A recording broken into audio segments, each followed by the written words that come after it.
என்ன சார்? இன்னைக்கும் லாஸா? மனசு கஷ்டமா இருக்கா? நினைவில் வையுங்கள், சூப்பர் ஸ்டார் ட்ரேடர்ஸ் கூட தினசரி லாஸ் தான் எடுத்தார்கள். அவர்கள் அவர்களின் சிறு லாஸ்கள் பயங்கரமான ப்ராஃபிட்டுகளுக்கு வித்தாக இருந்தது. ஒரு கட்டத்தில் எல்லா சிக்னல்களும் தவறாக தோன்றும். அப்போதுதான் உங்கள் பாடமும் பொறுமையும் தொடங்கும். ட்ரேடிங் என்பது பள்ளி. ஒவ்வொரு லாஸும் உங்கள் ஃபீஸ், ஒவ்வொரு ப்ராஃபிட்டும் உங்கள் டிகிரி. ரிஸ்கை கட்டுப்படுத்துங்கள், பயத்தை அல்ல.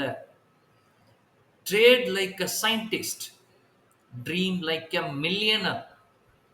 விடாதீர்கள், நாளை உங்களுடையது.